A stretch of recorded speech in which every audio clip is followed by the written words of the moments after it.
som andeskyer og strålar sig. Tittan doktor, gångna ostesagarna skedde. Rättfint, rätt och stickor.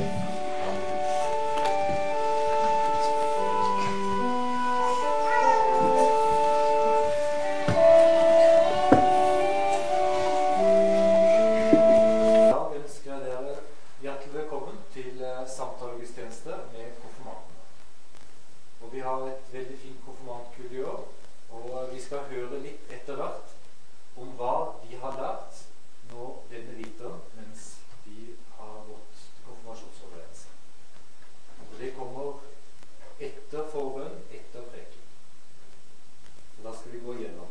Og dere ser litt her på alterringen så har vi satt noen av de symbolene som man finner rundt i forskjellige kirker. Her i kapellet så har vi korset som symbol, men ikke så veldig mange andre symboler i dette kirkerommet. Og når vi har vært andre steder, så har vi sikkert sett mange av disse og lurt på hva de egentlig betyr. Hva betyr fisken?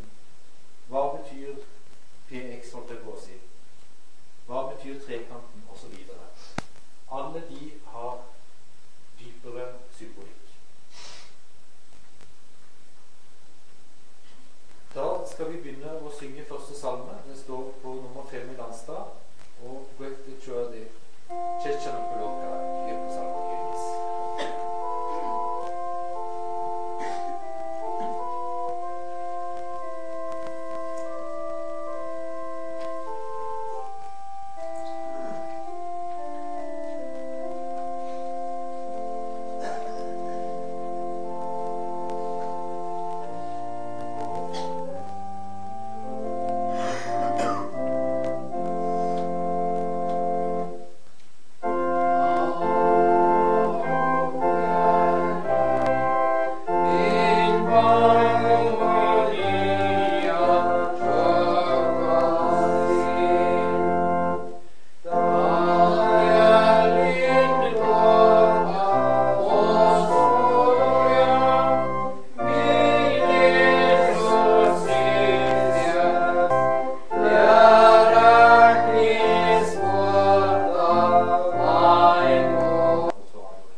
Som ble virkelig gode. Og slik er det også overfor Gud, at vi må bekjenne for Gud og få legge vekk det som skiller. Når vi har bekjent overfor Gud og lagt det bort, så er det ingenting som forstyrrer i forholdet til Gud. Og derfor begynner vi enhver gudstjeneste med synsbekjennelse. La oss så bøye oss for Gud. Amen.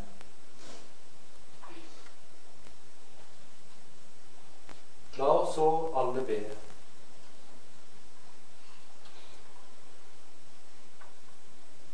Evige himmelske Far, må verke båta herjas. Anmia etna sevnjärkis. Isan gav äisiä luetti tu luekki suipudit. Tu godzit ja digav äisiä nokka. Kietsa, iso nokka ige uäde. Israel godzit jäti.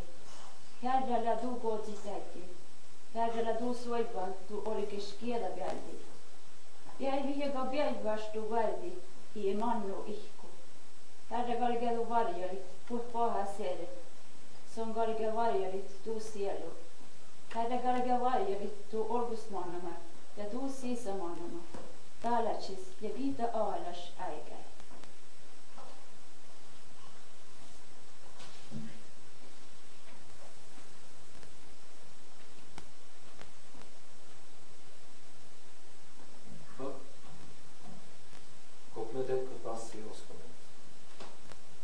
Monoskonit minacci ala, vot regalaccia, almi et namasilme derdi.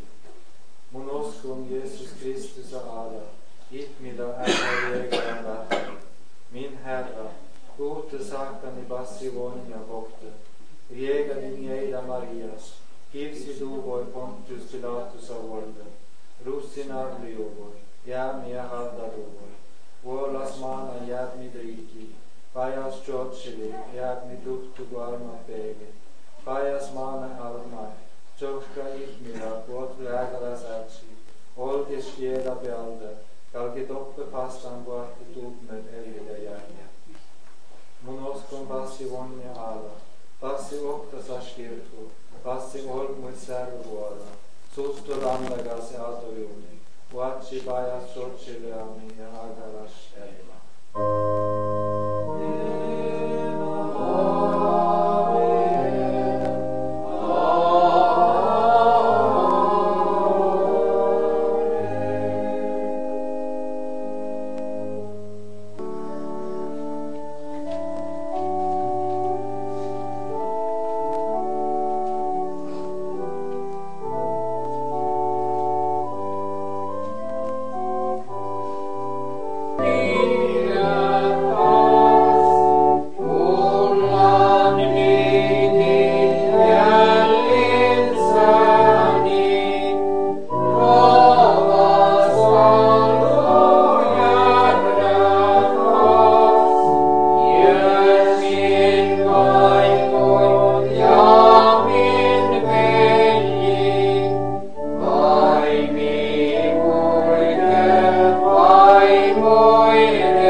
Ja juokkaus kuute kulla tai musani. Ja idoa tai melti, kalka värdiuvut jolla sormusin, kuute hukses on Jeesus satoala. Ja rassu arvi kodi ja tjäti tulva kohti ja viekkaa pekka kohti. Ja tjuhte tam Jeesus njäika. Ja ta kohtsai ja tam kohtsandistuudis. Ja te tahpat vai kun jesleitä luopatan tai saani. Te outoset olmuksu huisaakasu uahkuviipi. Tasko se on uahkahiisiin ja saada uahkaa. Slik lyder Herrens ord. Nu skylder Herren sagt. Husker ikke jeg aika uhtivaa reistä. Vi har vært kanskje sammen nesten hver dag. Ja millä me hoftaa sin kun ässä jukke vielä. Hadde hatt mye å snakke om. Misli ollu saknadet. Og så kommer vi til den 8. klassetrinnet. Ja mi puhti tällainen kahtsat klassa osvakki. Og så har vi plutselig ikke noe mer å snakke om. Ja mi sillessä ollu mai saari. Venner som vi har vært uatskillige med. Ostivekke millä mä san ollu oftas. Vi har plutselig blitt så forskjellige at vi hadde ikke noe å snakke om. Mille sattan pahpistaan og sieralaiset mi sillä mai saari. Og andre som hadde bodd like ved, som vi ikke hadde hatt så mye å gjøre med. Ja iedna säkkä laaka orru maina mi sillä mä ollu okta. De hadde plutselig fått noe felles med. Ja taas leti siin kun me hodjon pahpistaan okta. Og hva skjer? Hva var det skjedd? Ja mi tahtalpan. Hvorfor hadde de forandret seg slik? Vaneli nuppastupan nufarka. Ja, det er ikke sikkert bare de hadde forandret seg, men jeg hadde også forandret meg. I fall du ikke tar til silet i nuppastupan, mutta muun ikke meg nuppastupan. For det skjer noe veldig spesielt akkurat midt i ungdomsskolen. Da skulle da leju ei da tahpatuva kasku ei da nuora skola. Det er kanskje da man tar det lengste skrittet i livet. Kanskje talle valdaran kuhkimus lähki ellimis. Man går på en måte fra å være barn til å være voksen. No vadsilla manna vuodas ja manna olla sitten Men man er ikke helt voksen ennå. Mutta tottakin illa hollis olmusin ved borta. Man er ikke helt barn lenger. I sommerposten semmes mellom mennene eller så. Man er hverken barn eller voksen. Det er i gata i det jo mennene i Ålesund. Noe midt imellom. Det er jo der gaskodan gassas. Man holder på å gå fra overgangen fra å være gutt til å bli mann. Det buehtala talle no vuolka eiret kantavuolas pisatahan. Fra å være jente til å bli kvinne. No neita vastenen sata nissanommosen. Og det er det som skjer. Ja tala taat mi tahtatuppe. Dette lange, store skrittet som tas. Talle eidodat gukis lauki mi valtujuva. Og dere har sikkert opplevd å ha enda flere krangler hjemme. De er ganske en gamle at de leker jatnaker de narhallan sittas. At det er mange flere ting man er uenig enn før. At de leker gamle at de leker olu asjun ikke noe dokk eller kjøk oftere eller kjøk og åndalis. Bare tenk for 2 år siden. Jutta skvektige åldrambos. Da gikk dere i 6. klasse. Da er de leker ulenklassas. Og da var livet helt annerledes. Ja, da er de gjeldig arbeidsherrene. Da var det fremdeles barn. De leker håndmannet. Men nå er det noe midt imellom barn og voksne. Mot da leker de gasko vaskas das oldesorg må jeg menne vaska. Klar til å gjøre egne meninger. Garvestas at det bort i hodan din iers. Deg. Du ser dårlet om iers. Og bare du kan leve ditt liv. Ja, du ser dårl iers satt at jeg litt og ærlig. Og bare du kan gjøre egne valg. Ja, du ser dårl satt at iers stokk at du iers at En ting inn i bildet. Da står det noe iesnat asji den går ut. Akkurat som verden blir litt annerledes. Er det noe meiling i satt at jeg Og i alt dette her, ja, bort den siste. så er det de fleste spør, Det er at jeg er satt med gjøre. hvem er jeg? I munnlige. Hvem er jeg? Og det er bare du som kan være deg. Ja, da har du så dårlig sagt at dette. Det er bare du som kan leve ditt liv. Da har du så dårlig sagt at jeg litt og ærlig. Og i denne prosessen, eller i livsprosessen i det hele tatt, Ja, den ærlig dilale svarsist. så er det en som kjenner oss bedre enn vi kjenner oss selv. Det er okta gå til døda min bore på komani i seg døda. Det er den som har skapt deg. Da har dat gå til å si. Da døda du historia bore på komani om døda i Og vet også hva fremtiden Ja, de er høyden min vært ikke det. Det kan være fint å spørre Jesus, Det er sagt at bore bukti her Allah Jesus. hvem er jeg? Muisen det ikke kimulia. Hvem har du skapt meg som? Gienin at on sivniam. Og hva er veien min videre? Ja, må merke vita sammen. Det er å få livshjelp fra Kristus. Da har det alt gjeldig var vett. Og han kan også gi deg råd. Det er sånn sagt alltid med mitt i der her. Men som jeg skrev det gjort som hun at det dårlig var på det. Og noen ganger så sier Jesus, nei, det er det beste for deg. Jeg vet ikke selv hva Jesus at det himmel og dårlig på det. Og da blir man Til eller så sist i leve på det da at det alt så råk og sa seg. be om å få visdom og råd i alle de vanskelige valgene. Og vi er dit hvis vi skal radi på et vattis valgjøring. Slik at du kan velge det som er best for livet ditt. Nå er det sagt at valget av mine bøyer må stå elven. Det å leve består av masse valg. Da har det gjeldt, da så til det gjettnatt valgjøring. Det er ikke det å bare velge en gang, og så går livet av seg selv. I fall du så da at de velger til å gjøre man gjelden i saltes. Men det er mange valg opp gjennom hele tiden. Mot alle gjettnatt valgjøring på et sånn alltid. Og jeg hadde konfirmanter sørpå. Hun sier ikke konfirmanter med. Og da sa konfirmantene til meg, Ja, da litt ser ikke konfirmanter munnet da. du tror bare på det som står i Bibelen fordi du er prest. Don oskutus dan mila bibelstein og pappa. Og hvis du ikke tror på det, så blir du kastet ut av kirken. Ja just on hoskotaanolla on 180 kirkus. Men en dag så kom det en som hadde vært narkoman i veldig mange år. Mutta outa kerti podjokta kutele tämä sam narkomana etnahjai. Han hadde levd et veldig hardt liv. Som ni ellen hirmat kaara elina. Han hadde solgt narkotika. Som ni vöydän narkotika. Han hadde brukt det. Ja som ni giavatanna. Han hadde vært en stund innenfor fengselsmurene. Ja som ni maittailemaslan kittas ne muuraisiskopelki. Han har gjort alle de tingene alle de stygge tingene som kunne gjøre nesten. Ja som ni me giavatai puettai uenis giavatusai giavata martioletie. Og han fortalte hvor langt han var kommet ned. Ja som muittale man kuhkäs vuodas on ni puhta. Og at det var ingen egentlig som skulle hjelpe ham fordi han var bundet av stoff. Taino joktai sähtän su viäksi taino soni kittanan tasaran stoppi. Men i den situasjonen Muturan tilalle suosisti.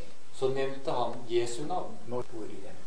Og han sa til konfirmantene, Ja son tselki konfirmanttai. uansett hvordan livet er, Leekus manlakai ellin lees. så våg å nevne Jesu navn. Det tuostat se naamatit Jeesusan naama. Selv om konfirmanten ikke hadde trodd på det jeg sa, Vaikka konfirmantailan oskun ja jahkan tammain mun selke. så sa alle, nå tror vi og vet at dette er sant. No tosi puhkat selke talmi jahki atte tasat uutta. Og jeg leste innledningsvis om det å bygge huset sitt på fjell. Ja mun lookin tässä alkoi, että ne viesut jahkarit vääriala. Men hus som bygges med grunnmur på fjell, Mutta ne visti mi pähtiöllä rahkarit. de blir stående lenge. Nämä ovat viesut rahkarit pähtiöllä. Fordi at Jesus har all makt i himmel og på jord, Koska Jeesus on tuot papmu annisen ja namalti. så vil du bli stående selv om alle stormer slår mot deg. Det on viisut taas oikein maanaan viivutu tästä vajasta. Og hvis man faller, Ja jos kahtsa. så vil Gud alltid gi en kraft til å reise seg igjen. Det antaa itmi aamun taas, että koska tässä vajasta tjötsili. Et liv med Jesus Okta jällin Jeesusin. er et liv med håp En liian jällin vaivakin. og med framtid Ja vähtäikin. og med styrke. Ja aamun. Og det er en veldig fin sang som jeg har lært. Ja täällä okta vuoden salma maininnan vahva.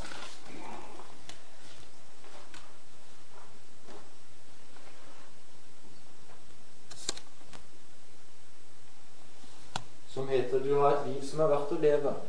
Me maamida tan laketusta okta jällin. Meillä gia jällin veivällisvuotta.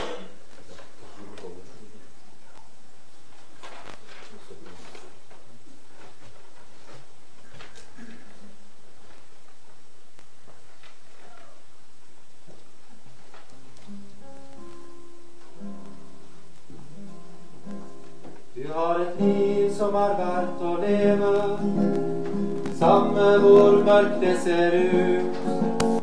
Du har en kamp som er verdt å streve, en kamp du vil vinne til slutt. Om bare du ser den gave som Herren vil gi til deg, gjør du det, så har Skaperen lovet å leie deg fram på din vei. Gjør du det, så har Skaperen lovet å leie deg fram på din vei. Denne gaven er Kristus alene, han er overalt der du fær. Dine hender trenger ikke være reine, han elsker deg slik som du er. Så la ikke skatten få ligge, den eneste skatten på jord.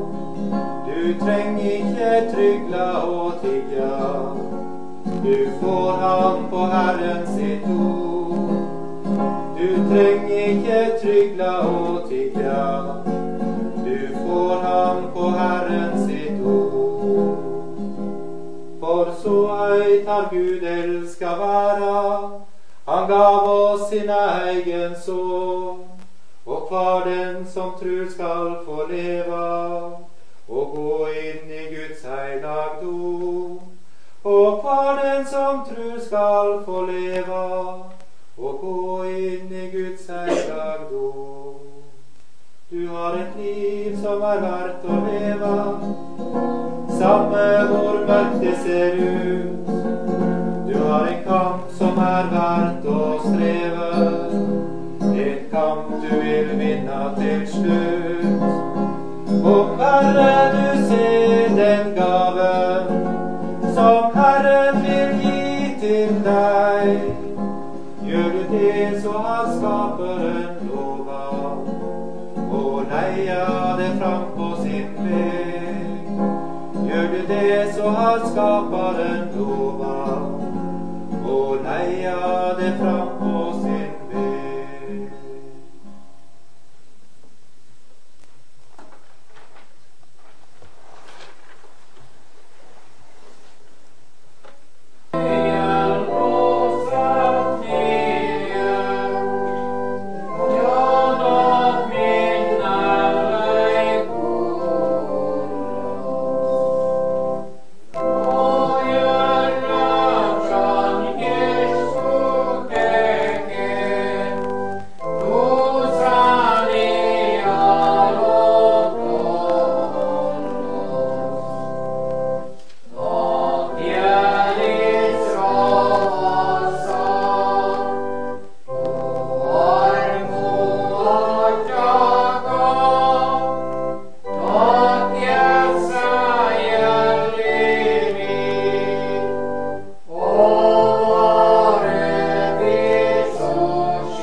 Ja,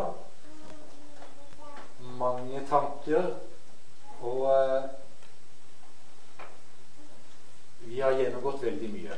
Og fordi at de har vært så veldig flinke til å høre etter, og veldig flinke til å respondere og komme med innspill, så har vi snakket om masse viktige ting. Hvis konfirmanten er veldig ukonsentrert og masse sånn styr, så pleier jeg å legge veldig mye vekt på utenat læring, sånn at jeg er sikker på å få med noe. Men fordi vi har hatt så mange gode samtaler, så har vi heller lagt vekt på å snakke om livets dype, ja, livets dybder. Og det er i forbindelse med Bibelen, selvfølgelig. Hvordan Guds syn på mennesket er. Litt om konkret kunnskap, og som jeg nevnte, disse symbolene og så videre. Og i den siste timen vi hadde, da gikk vi gjennom det som vi pleier å gå gjennom på dobbelt så lang tid. Etter jeg hadde hatt 1 time, vi har dobbelttime hver gang. Etter jeg hadde 1 time, da hadde jeg gått igjennom alt jeg egentlig skulle gå gjennom den dagen. Så da måtte jeg ta enda et tema. Så det viser noe om hvor mye ressurser de har. Hvis de har. På hvilke språk blir Gamle testamentet opprinnelig skrevet på i dag? Og hvilke språk blir Nytestamentet opprinnelig skrevet på? Og Per Olav, hvor i Bibelen kan vi lese om Jesu liv? Ja. Hører dere bak der? Ja. Snakk høyt. Ida, hvor finner vi de 10 bud? Og hvor? Ja. I andre Mosebok 7. kapittel. Og hvordan lyder de 3 første? Første bud, du skal ikke ha andre bud enn meg. Andre bud, du skal ikke misbruke Guds navn. Tredje bud, du skal holde Gud deg med. Og Ingvild, i neste? Fjerde bud, du skal hedre din mor og far som går deg godt, og du får leve lenge i landet. Femte bud, du skal ikke slå i hjel. Sjette, du skal ikke bryte ekteskap. Og sjuende, du skal ikke spre. Og så Du skal ikke lyve, og så du skal ikke begjære din neste seier. Og tiende, du skal ikke begjære din neste ektefelle, eller hans arbeidsfolk, eller andre som kan bli hos din neste. Og så, hvorfor har vi de 10 budene? De hjelper oss å leve et godt liv. De lærer oss forskjell på godt og ondt. Ja. Og så, Ellen Ingvild, hva heter de 4 evangeliene? Matteus, Markus, Lukas og Johannes. Og Per Olav, hva slags fremmede guder finnes? For eksempel Buddha, Allah, materialisme og liberalisme. Hva ønsker Gud for menneskelivet? Det står i Jeremia 29. kapittel 11. vers. For jeg vet hvilken tanke jeg har med dere, sier Herren. Fredstanker og ikke ulykkestanker. Jeg vil gi dere fremtid og håp. Og Ellen Ingvild, når begynner menneskelivet? I befruktningens øyeblikk.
vi har i kirken, i den kristne kirke. Og så må dere se på utformingen. De er veldig fint utformet. Opprinnelig så hadde jeg bare en sånn ark som var tegnet som en stygge sånn full fart, men Inger Haldis, hun har gjort seg flit og laget disse fine her. Så må se litt nøye på det. Ja.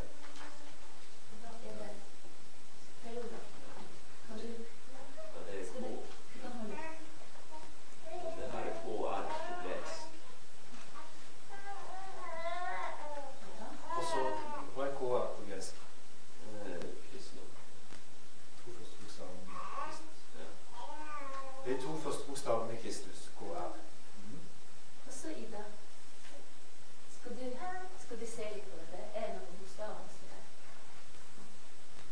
Så her er det eldste kristne symbol, iktus, som betyr fisk på gresk. Jesus Kristus, Guds sønn og frelser. Elningen. Her er Guds øye som ser alt.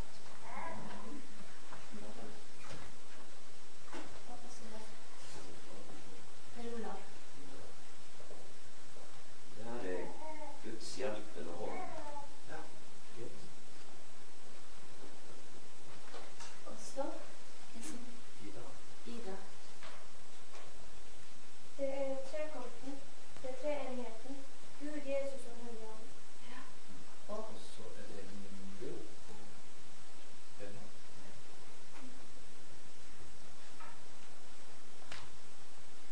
Innskriften over Jesu kors som er forkortelse for Jesus Nazareus Rex Judaius, som betyr Jesus fra Nazaret, jødenes konge. Og så har vi det siste. Per Olav. Ja, det er et symbol på Den hellige ånd. Da Jesus ble døpt, så kom Den hellige ånd over ham som en due. Og derfor er det symbolet på Den hellige ånd. Flott. Og vi har noen få spørsmål til. I Polmark så hadde 14 konfirmanter og samme i Nesseby. Og de hadde like mange spørsmål som disse. Det vil si at eller vi hadde de samme spørsmålene. Det vil si at de hadde 2 spørsmål hver, eller 2 svar hver, tenker jeg. Men de hadde fikset alt det her. Så er det Ida. Hva får vi i nattverden? Brød og vin som er Jesu legeme og blod. Hvis vi bekjenner våre synder, får vi tilgivelse i nattverden. Vi får hjelp til å bli bevart i troen. Ja. Okay. Og så Ellen Ingvild. Hvem kan få del i frelsen?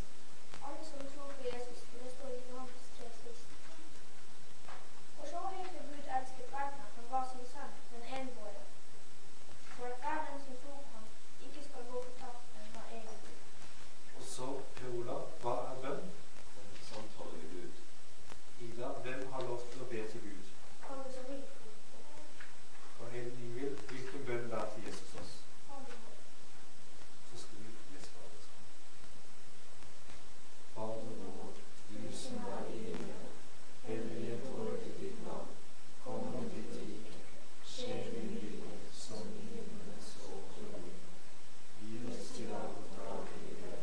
Forlat oss vår skyld, som vi forlater våre skyldnere. Led oss ikke inn i fristelse, men frels oss fra det onde. For riket er ditt, og makten og æren i evighet. Amen.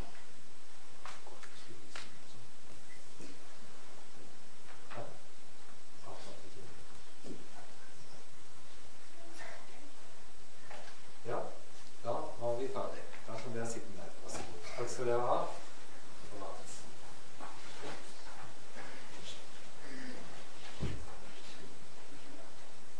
Vi var litt usikre på om vi skulle synge Charlie Jesus in Chakova, men vi synger det på konfirmasjonsdagen. Ja, synger vi den alle sammen.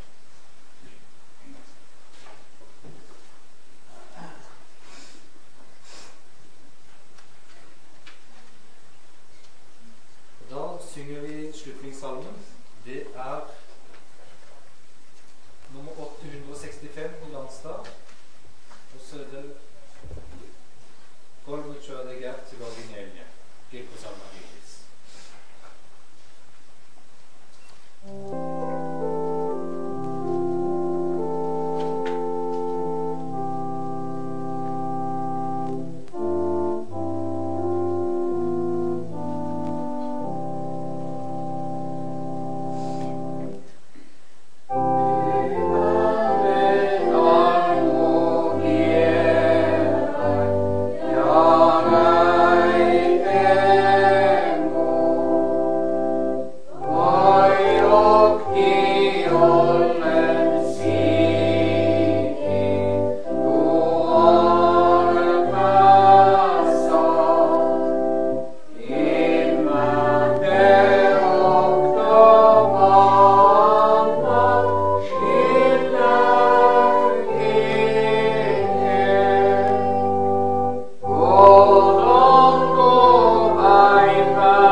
Kristu alla, Beatashi Dutne Rafi.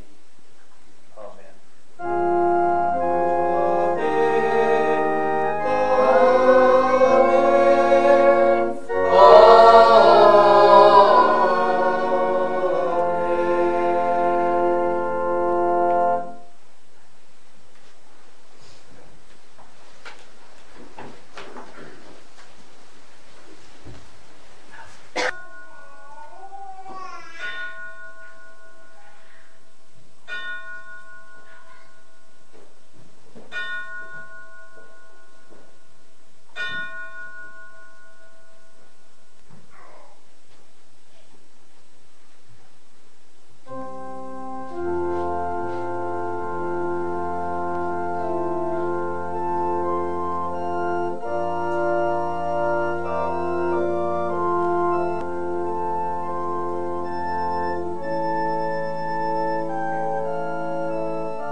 Hallo. Hallo.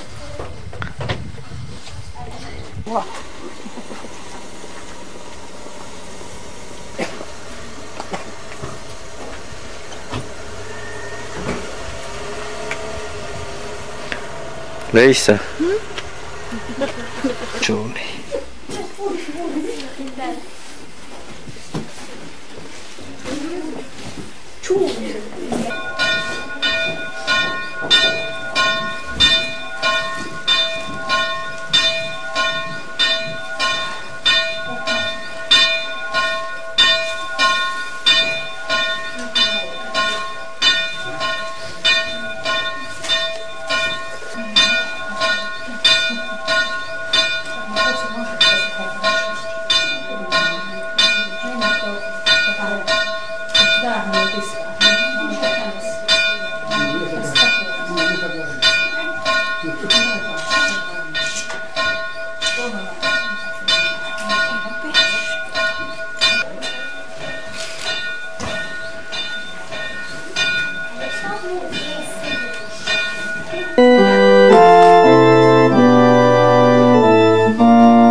Olen vaihtanut passakin, jos osaa kuulan liikimana me lahtsumme silleen. Tuonne är Jeesus mot kästi, tuon passi voima, äleden ja jäämeten mun jättien ja mun sairaan. Herra, ravastaltu passi voima sopii mun vain. Voimun tusani suoppasin morasti mun sopijantiin. Ja äleden ja jäämeten noskut Jeesala. Viivekin vievi passi jälleen ja ellen käyttäen Jeesan kuri. On kuulosia taas, että on Jeesus Kristus vokti.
on rikkondu vuostai jurdagi sääni ja tagoiguin.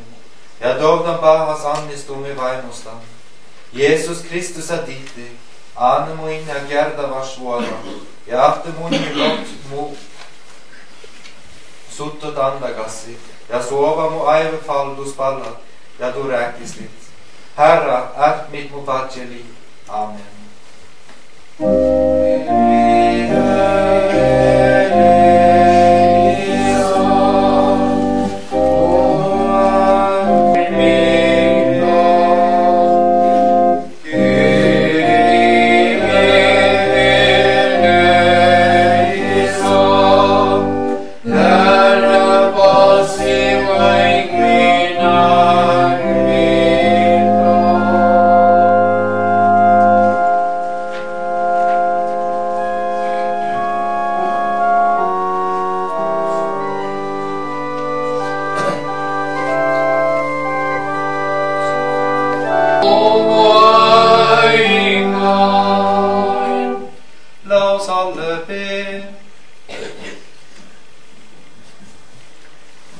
Himmelske Far, vi takker deg fordi du tok oss til dine barn i dåpen og gav oss et hjem i din kirke.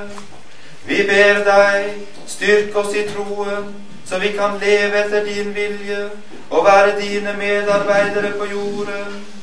Gi oss kraft til å stride den gode strid, og hjelp oss til å nå det evige mål du har satt for vårt liv.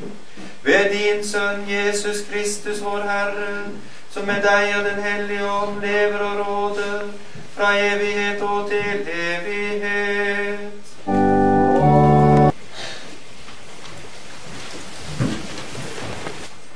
Tenk på din skaper før sølvsnoren slites og gullskålen brister, som gav den. Teksten kör ju samhället i spekten då kapitalism. Det gjorde oss då synliga dit alla, då några båda baby. Och då går bara här baby på det. Jag är ärlig, men vi är de som att stälki. Jag lämnar mig mjöla mjölk. Och då går baby var jag chokas jag man och jag nästi senior. Jag valva på det första albina. Och mahtsa roktot jätna mig. Ja shaddan rolia oudar, ja voinu mahtsa roktot ihmilussa, puhtedan aati. Slik lyder Herrens ord.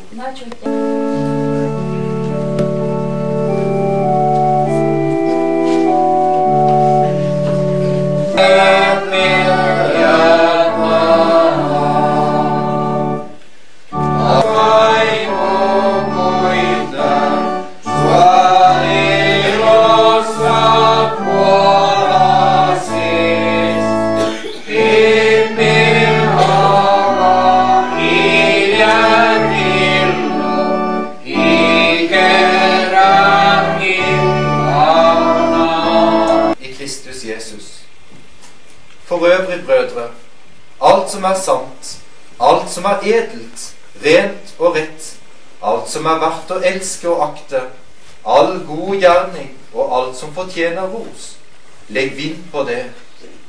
Gjør det dere har lært og tatt imot, og sett og hørt hos meg, så skal fredens Gud være med dere.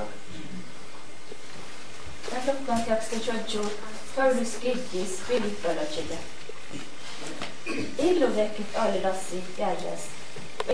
Ma ei millepit, ma ei tiedä kvappan ja vasta ei välden. Väinän ja hullangus ja ihmil rääkile tingun. Herra kuolta i vaate, päivä päivis alga, viki tuo.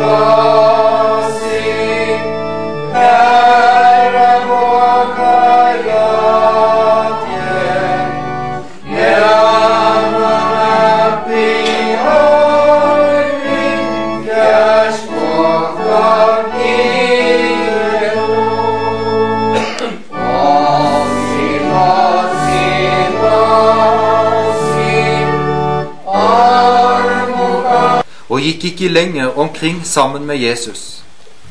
Da spurte Jesus de 12, vil også dere gå bort? Men Simon Peter svarte, Herre, hvem skal vi gå til? Du har det evige livs ord, og vi tror at du er Guds hellige. Gud skapte mennesket etter sin lignelse. Gud ville at mennesket skulle ligne på seg selv.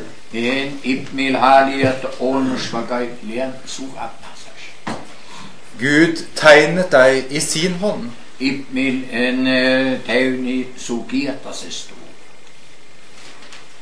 Alle ble skapt som originaler, og ingen som noe dårlig kopi.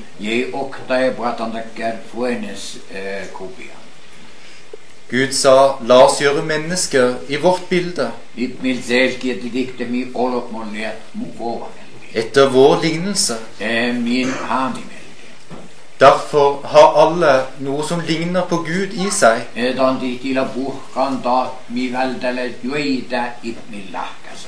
Det er en gudlikhet med oss alle.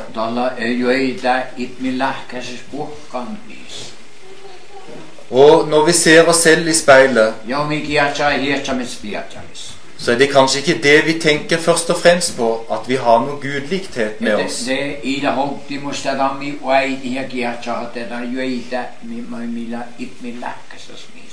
Det som er viktig å huske, er at Gud gjorde flid.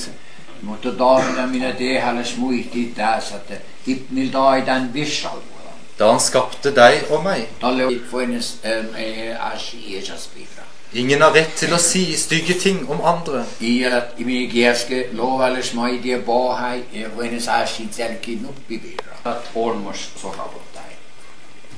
Og på konfirmasjonsforberedelsen så har konfirmantene glemt. Dermed har jeg blitt også beriket gjennom de timene.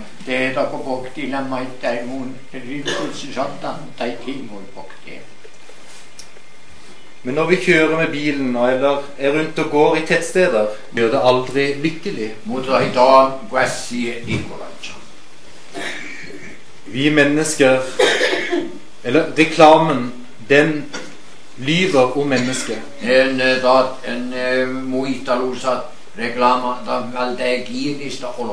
Bare du blir slik og slik, og du får det og det, da blir du lykkelig. Og mange strever og strever for å få nettopp det.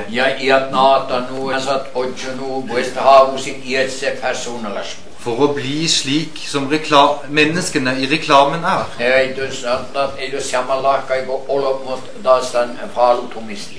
Og når man kommer ganske nær, så stolt av oss selv,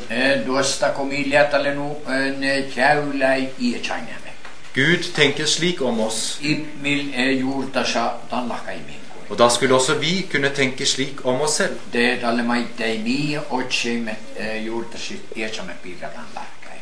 Så la derfor aldri noen forakte deg, og forakt aldri deg selv. Men det vi skal forakte, det er synden. Synden skal ikke få ødelegge livet vårt. Synden skal ikke få stjele dagene våre. Og at alle er født som originaler.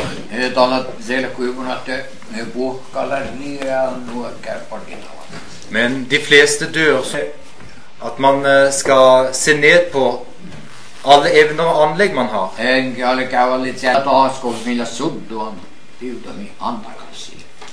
Egentlig så pleier jeg ikke å spille gitar på konfirmasjonsgudstjenester.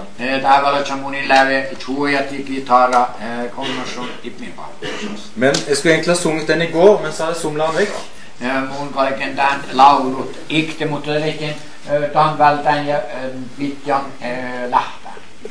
Så her er han. Ta du din vei, Gud, ha du din vei. Jeg som leiren, dann meg lik deg. Støp meg og form meg etter ditt ord.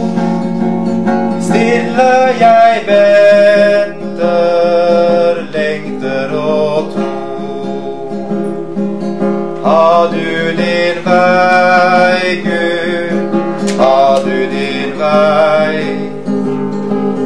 Prøv meg og gjør meg mesterlik deg.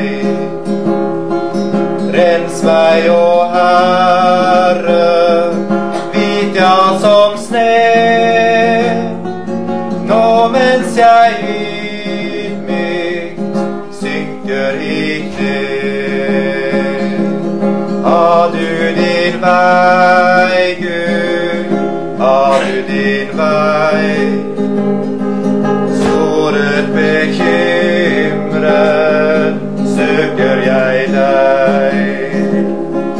Fyll all min lengsel, frelser som er. Leg meg og led meg slik som du vil.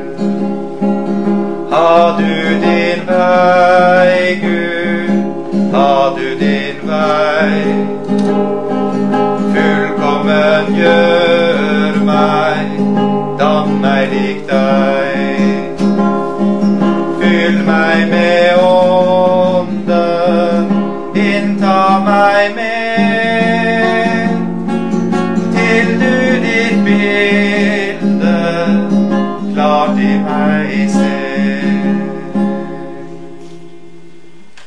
Gå i døden for deg, du må smake hans sjøl, men jeg gir død til liv for deg. Jeg har gjort død til liv for deg, men jeg gir død til liv for deg. Jeg har gjort død til liv for deg.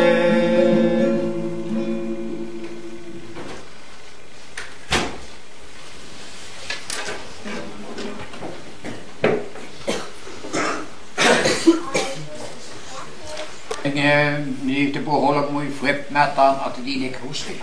Herren nær. Herre eller lag. Vær ikke bekymret for noe, Halleluja, en morgonsesmast. men la alt som ligger der på hjertet, Mutta tyckte på en mila du svainvuolti. komme fram for Gud i bønn og påkallelse med takk.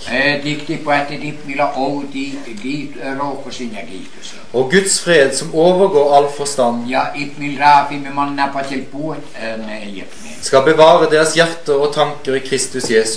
Det varjele krustat in julta i Kristus Jesus sisti. Og for øvrig, Ja tasto puut ontimus. alt som er sant, Puo mila tuota. alt som er edelt, rett og rent, Puo mila rekta ja voikatlas. Agnes mora Kristus, Jesus han høylig, og Kristus Krista la själv att vår. Torsdag på siste, fått bak in Lars Gjera, världen av dere mig bjärran och skär. Och till ståndag, vei må jag gå. Dagar skitt och så syskar oss i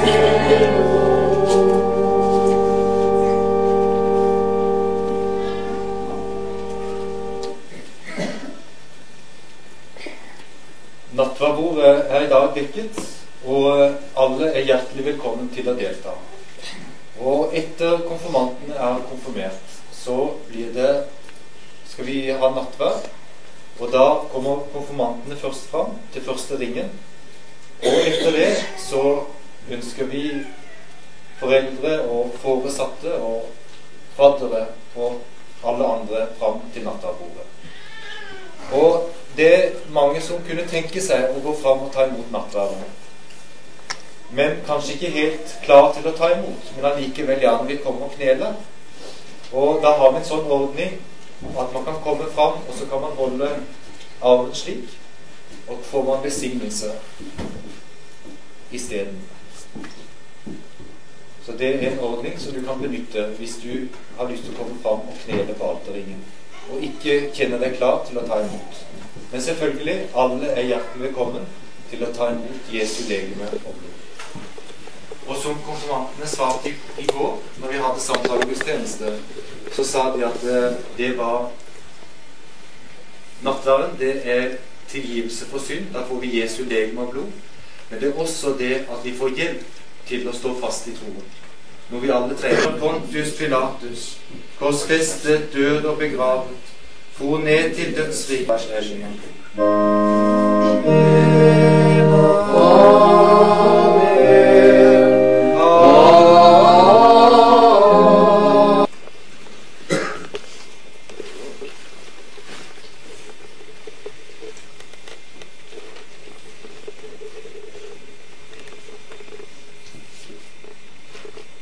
Trofaste Gud, vi ber deg for Ida Elisabeth Vaksi. Du har i dåpen kalt oss til samfunn med deg. Bevar henne ved din tro, så hun kan vinne evig frelse i troen på Jesus Kristus.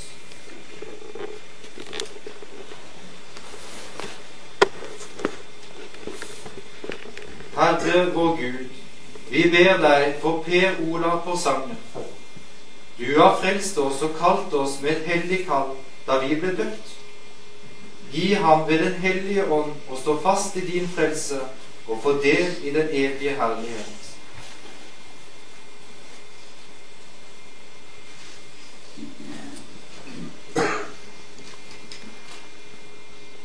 Himmelske Far, vi ber deg for Ellen Ingvild Wold. I dåpen har du født oss på ny og gitt oss et levende håp ved Jesu Kristi oppstandelse fra de døde. Styrk henne ved din hellige ånd til det evige liv.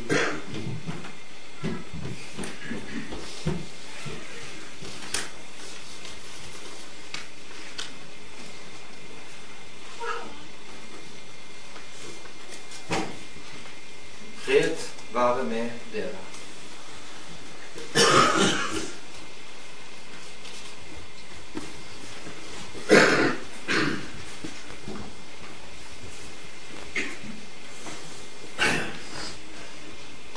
Kjære menighet, sammen har vi bedt for konfirmantene. La oss sammen hjelpe dem så de kan leve i den kristne forsakelse og tro, og modnes til tjeneste for Gud og for nesten.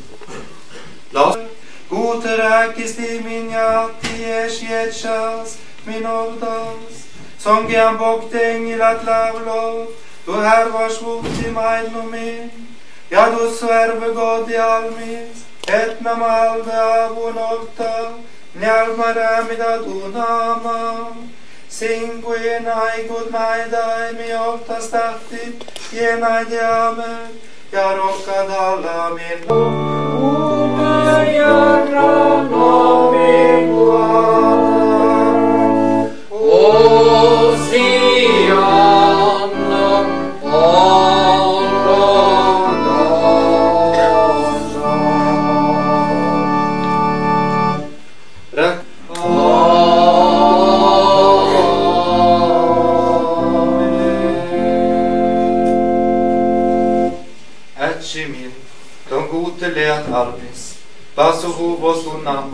Porto sto rika, Shato sto datum och almis no maida etna ma alda.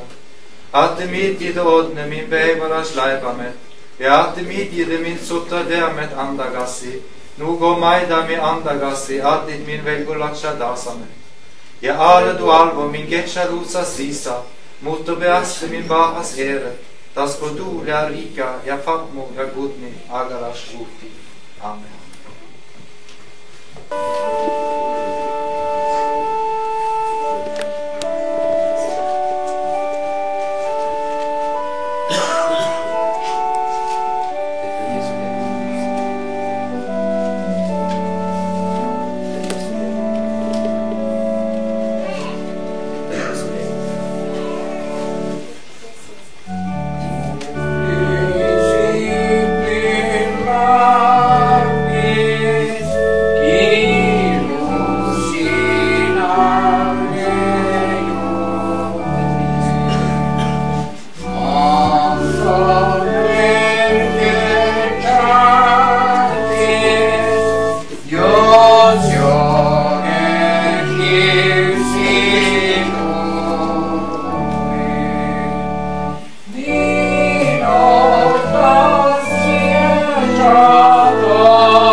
Jordan borte, gåta, oss sagarna själva, eller rättvind, läpp och stickor.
Undervise dere, men også som jeg nevnte i stad, å høre tankene deres.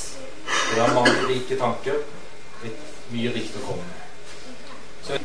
Så kjære konfirmanter og foreldre og besteforeldre og tanter og onkler og hele slekta og alle dere som er i kirka i dag. Det er en stor dag for oss. Ja, og først og fremst for Ida, Per Olaf og Ellen Ingrid. Det er deres dag i dag. For noen år siden så ble dere båret frem til å ta vare på løftet. Men det betyr ikke at dere skal gå alene ut i verden. I det kristne fellesskapet der skal ikke vi bli overlatt til oss selv. Vi skal ta vare på hverandre. Og den gaven som vi har tatt imot i dag, og dette lyset vil igjen tenne lys og varme, der hvor det ennå mørkt og mørkt. Og det går i møte med en spennende tid. Det krevende tid. Dere må gjøre masse valg, og dere har også drømmer. Dere har drømmer om å bli noe. Og sånn som jeg sier i dag, som han sa meg, at dere har så masse muligheter å ta vare på ungdommen vår. Og vi har i oppgave da å gi dem kjærlighet, anerkjennelse, liksom mine forfedre. Nevner jeg deg stadig i mine bønner. Så la oss huske det lyder slik. Herren skal bevare deg fra alt ondt og verne om ditt liv. Herren skal bevare din utgang og din inngang fra nord og syd.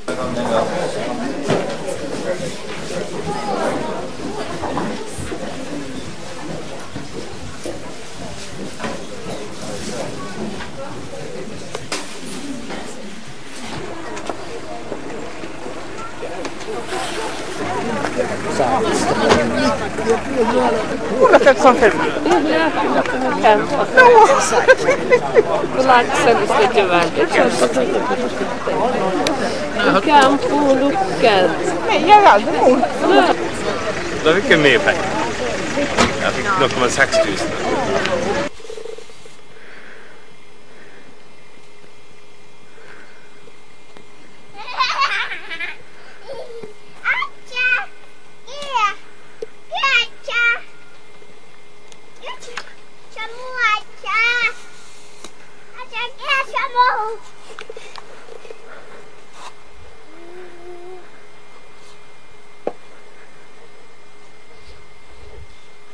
Just kunyat fakta, ha, satka, ha.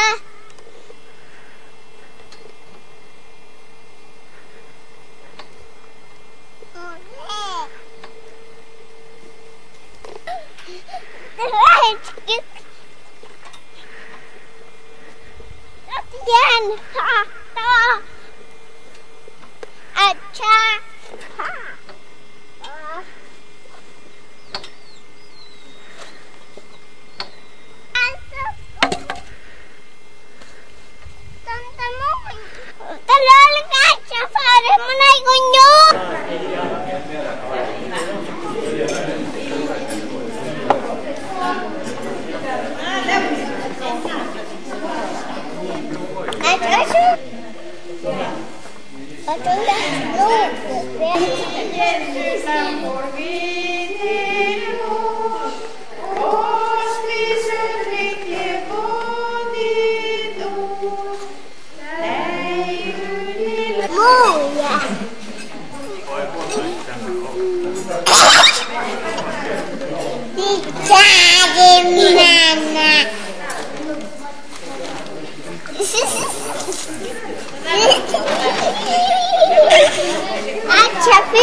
Yeah.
Og hver gang så hadde det vært en mor.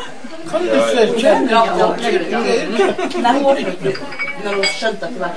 Han begynte jo bare noen ringt og sagt, er det så mye som er kommet, det må være til deg.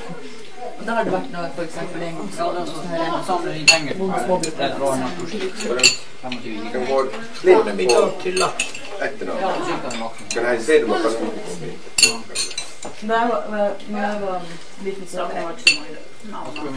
Så heter det hjelpet for alle samtidig. Ja, du fikk ikke nå. Og så har jeg skrevet gymnaset. Jeg kan litt for det. Melin. Ikke nå lenger, vi begynner så